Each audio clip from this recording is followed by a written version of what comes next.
Buenas tardes. En nuestra profesión debemos comunicarnos constantemente.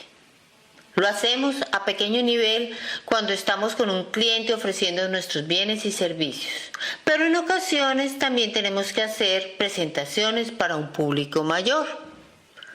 Los distintos tipos de comunicación se diferencian en función del código utilizado, ya sea oral, escrito, lingüístico, paralingüístico o extralingüístico. Encontramos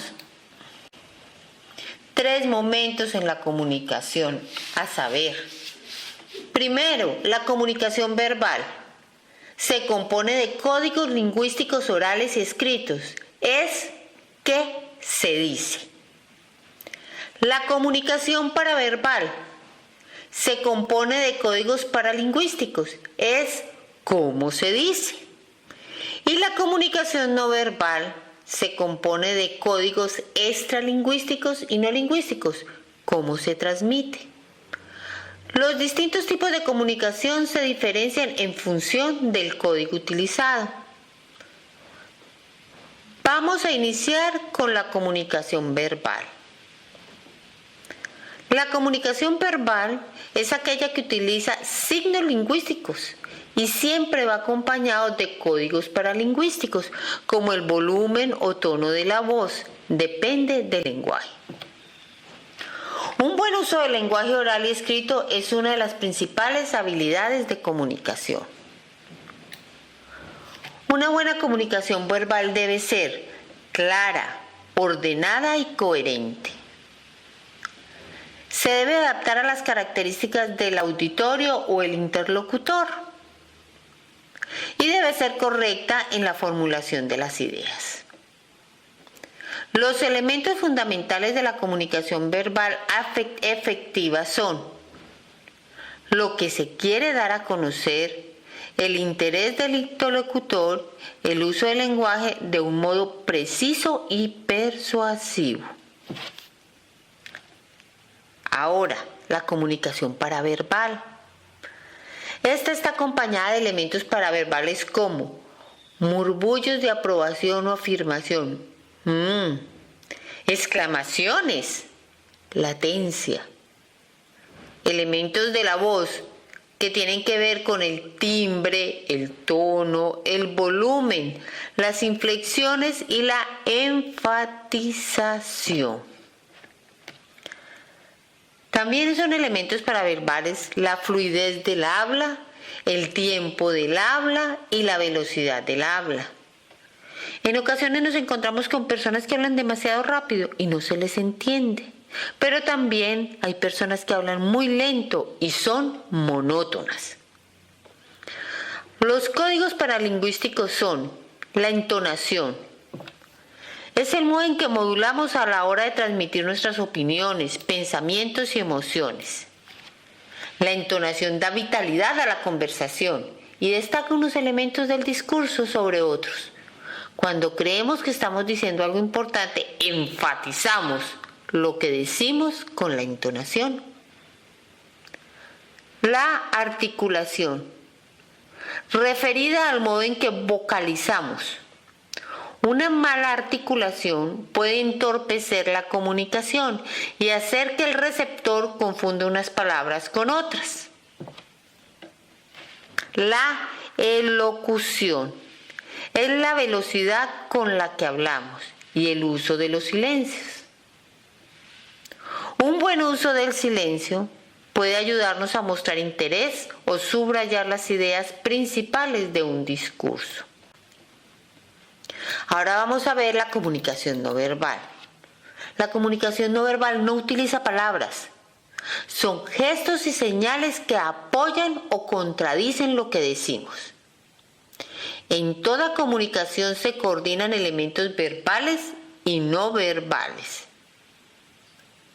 Según Albert Mehrabian, en la comunicación el componente verbal transmite solo un 7% de la información total, siendo la comunicación paraverbal un 38%. y el componente no verbal la mayoría de la información transmitida con un 55%. La mayoría de los gestos básicos de la comunicación son universales, especialmente los relacionados con las emociones básicas, la alegría, la tristeza, el miedo, el asombro, la ira y el desprecio. La gente sonríe cuando es feliz, frunce el ceño cuando se enfada, abre los ojos y eleva las cejas cuando se sorprende. Las señales no verbales influyen sobre el interlocutor más que el contenido verbal del mensaje. Y cuando lo verbal y lo no verbal se contradicen, se tiende a creer más en lo que se ve que en lo que se escucha. Ya se dice que un gesto vale más que 1000 palabras. Los criterios básicos de la comunicación no verbal son los siguientes.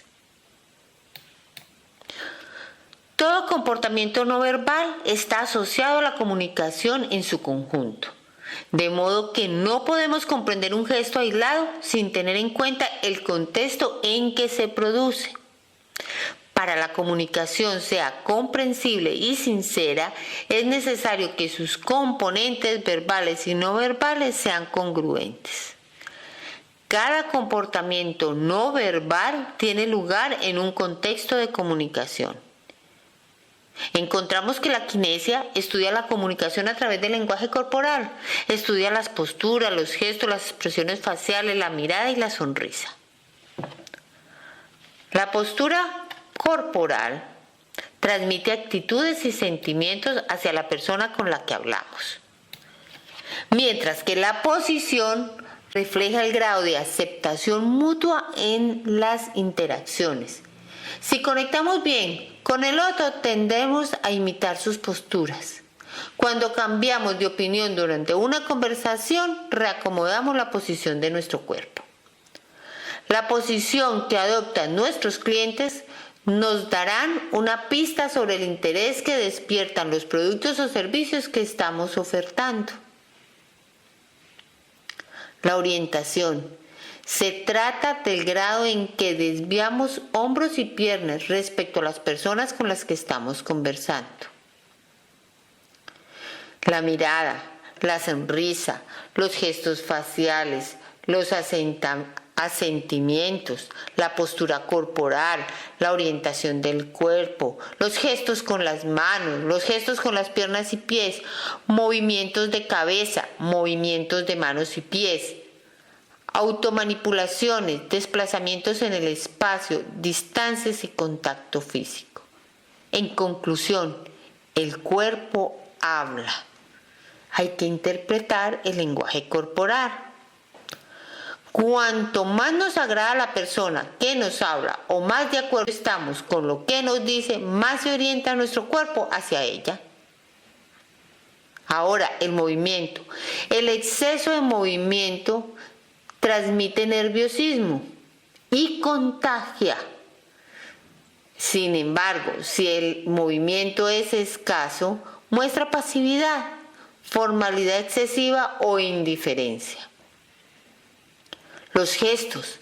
Los gestos nos ayudan a aclarar el mensaje que queremos transmitir. Con ellos revelamos emociones, enfatizamos lo que decimos y transmitimos sin palabras. Miren, a través de un simple apretón de manos podemos transmitir dominio, sumisión o igualdad.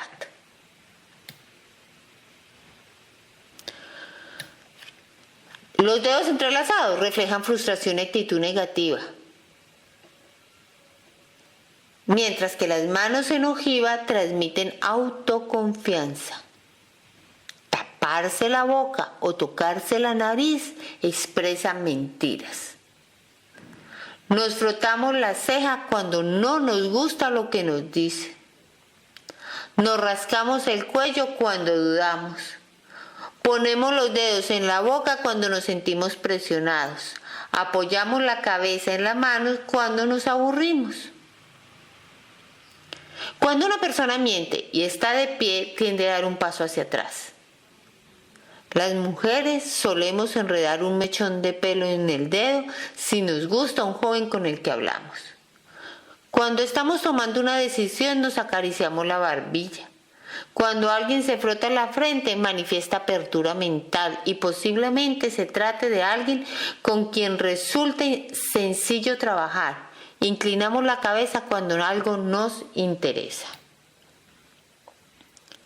Los emblemas son gestos que significan palabras o frases hechas. En este caso, la elección del gesto es consciente, es decir, seleccionamos el emblema que vamos a usar del mismo modo que seleccionamos las palabras que vamos a decir. Pero tenemos que tener cuidado porque el significado del emblema puede cambiar según el contexto, la cultura y la persona que lo hace. Estamos hablando de expresiones como jo, jo, jo, jo, ji, ji, ji, ji, La expresión facial manifiesta el estado emocional de las personas. Las emociones se expresan en nuestra cara a través de 3 zonas básicas: la frente, los ojos y la parte inferior del rostro. A través de nuestra expresión facial ofrecemos a quien nos habla un feedback a través de lo que le decimos. Te escucho, te comprendo, te acepto, estoy de acuerdo o no estoy de acuerdo. La mirada.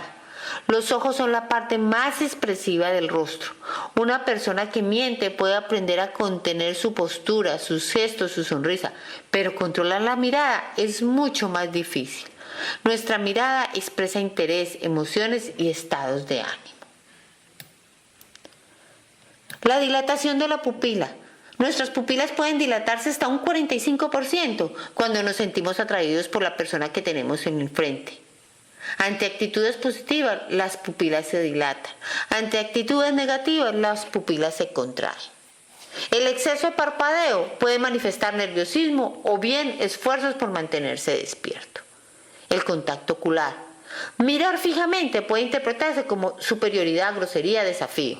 Sin embargo, cuando la mirada es esquiva, la conversación se hace más difícil y no confiamos en la persona. Si no miramos a quien nos habla, puede pensar que no le prestamos atención, que no nos interesa lo que le dice, que mentimos o que somos personas tímidas e inseguras. Si mientras hablas notas que la otra persona retira el contacto ocular, tal vez en ese momento es el momento de finalizar la conversación, y eso es muy importante tenerlo en cuenta en las ventas. La sonrisa. La sonrisa transmite emociones positivas y negativas, y también es un poderoso elemento socializador que provoca efectos positivos en los demás o negativos, comunica intenciones amigables y amortigua tensiones. Algunas veces la sonrisa es simulada. Esto no significa siempre que la otra persona sea hipócrita o embustera, pues tendemos a sonreír cuando estamos ansiosos o nerviosos. La proxémica investiga la organización de los espacios y su influencia en la comunicación. Nos desplazamos por el mundo como si estuviéramos rodeados de una burbuja invisible que es más pequeña cuanta más confianza existe con la persona con la que nos relacionamos. Mire, la distancia íntima entre una persona y otra es normalmente 45 centímetros. Cuando ya la distancia es personal, va entre 45 centímetros y 120 centímetros, o sea, 1,20 m. La distancia social está entre 1,20 m y 3,60 m. Ya la distancia pública va desde los 3,60 m hasta el límite de lo visible y lo audible. O sea, hasta que la veamos y la escuchemos. Finalmente, lo más importante para el profesional en las ventas es que sea natural, que sea usted mismo, que tenga claridad en los argumentos de venta, muestre conocimiento de la materia, practique sus habilidades de comunicación, tenga confianza en sí mismo, irradie credibilidad y sea sincero. Muchas gracias. Buenas tardes.